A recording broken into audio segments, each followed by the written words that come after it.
नमस्कार, मैं हूं कुमार गजेंद्र। जनपद ऑन द स्पॉट में आपका स्वागत है। हमारे एक दूसरे social media platform podcast with Kumar Gajendra में भी आपका स्वागत है, जहां आप हमें सुन सकते हैं। अब दिल्ली के अंदर शीश महल बना माया महल की राजनीति शुरू हो गई है, और राजनीति उन्हीं लोगों ने शुरू की है जो 171 करोड़ रुपए के शीश महल में कभी रहा करते थे। रिक्लाइनर सोफे, मिनी बार, जिम, स्पा, क्या नहीं था इस शीश महल में। लेकिन मुख्यमंत्री के मतलब अय्याशी हो गया था अरविंद केजरीवाल के समय में, और अब वही अरविंद केजरीवाल की आम आदमी पार्टी जो मुंह छिपाते हुए पंजाब में आज छिपे हुए हैं और राज्यसभा की तरफ से राज्यसभा जाना चाहते हैं, विधानसभा का चुनाव नहीं लड़ना चाहते, वो अरविंद केजरीवाल की पार्टी आज ऐसे लोगों पर सवाल उठा रही है जिसमें सचमुच मुख्यमंत्री के लिए जो चाहिए था वही बंगला अलॉट किया गया है। तो आप समझिए, एक ऐसे लोग, एक ऐसी वो एक कहावत है ना कि सूप बोली तो बोली, छलनी भी बोल पड़ी। तो ऐसी छलनी जिसमें 1 लाख छेद हैं, वो भी अब सवाल उठा रही है, और मुद्दा बन गया है शीश महल बनाम माया महल का। दरअसल है क्या, अरविंद केजरीवाल का आपने सुना होगा, 171 करोड़ गरीबों की लड़ाई लड़ने के नाम पर आए थे।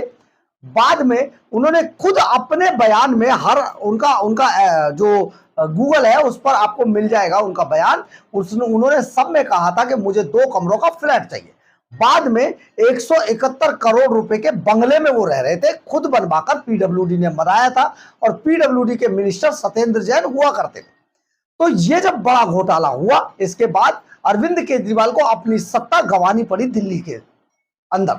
लेकिन अब जब मुख्यमंत्री रेखा गुप्ता को सरकारी तौर पर जो एक मुख्यमंत्री को सुविधाएं मिलती हैं वो मिली, और उनके लिए 2 बंगले अलॉट किए गए, तो अब वही अरविंद केजरीवाल एंड कंपनी दिल्ली के अंदर सवाल उठा रही है। और सवाल भी ऐसा कि आप समझेंगे तो सचमुच ये लगेगा ये क्या लोग हैं, कहां से आते हैं ये लोग।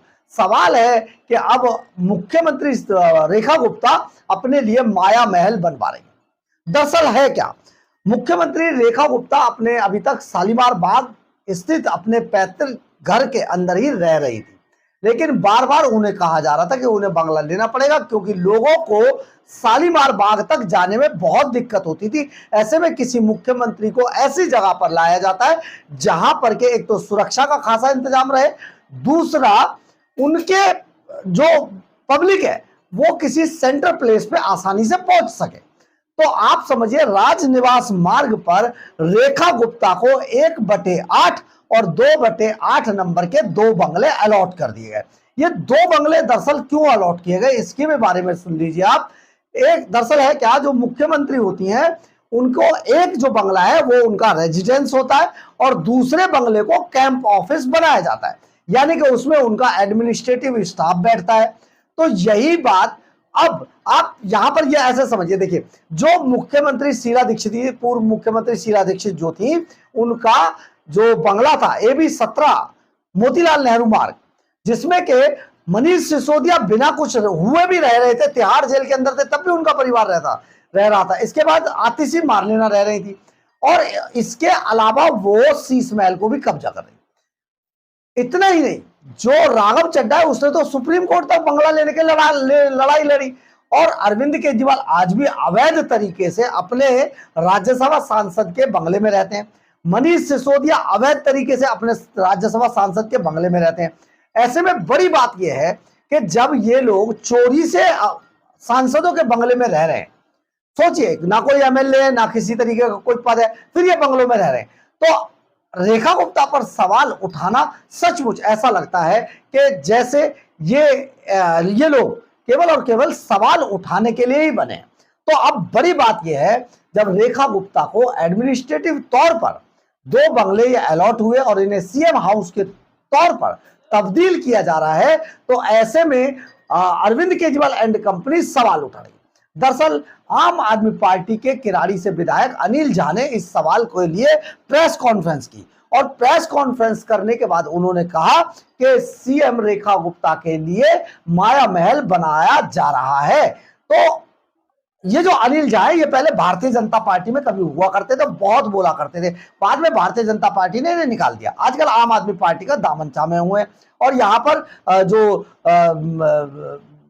जो पूर्व एमएलए थे जो किरारी सीट से, उनको इस बार टिकट नहीं दिया था क्योंकि स्वाति मालीवाल ने उसकी पोल खोल दी थी। अब इसके बाद अनिल झा को टिकट मिला, अनिल झा अभी आम आदमी पार्टी के टिकट पर यहां से एमएलए बने। अब ऐसे में आप सोचिए कि जब यही अनिल झा सवाल उठाते हैं शीश महल बनाम माया महल का, तो कैसा लगता है, क्योंकि ये लोग इतने बड़े चोर हैं। चोरी करने के बाद, डकैती डालने के बाद दिल्ली के खजाने को जो लूटा इन्होंने, तो आज ये उसी खजाने के लिए सवाल उठा रहे हैं। मुख्यमंत्री को बंगला बिल्कुल मिलना चाहिए, पहले भी पूर्व में भी मिलते रहे, लेकिन अरविंद केजरीवाल जैसा हाल किसी ने नहीं किया कि अपने लिए एक शीश महल बनवाया हो जिसमें 8-8 लाख के पर्दे लगे हों, जिसमें टाइलें इटली से मंगाकर लगाई गई हों और जिसमें सुख सुविधाओं के सब अय्याशियों के लिए मिनी बार, स्विमिंग पूल बनाए गए।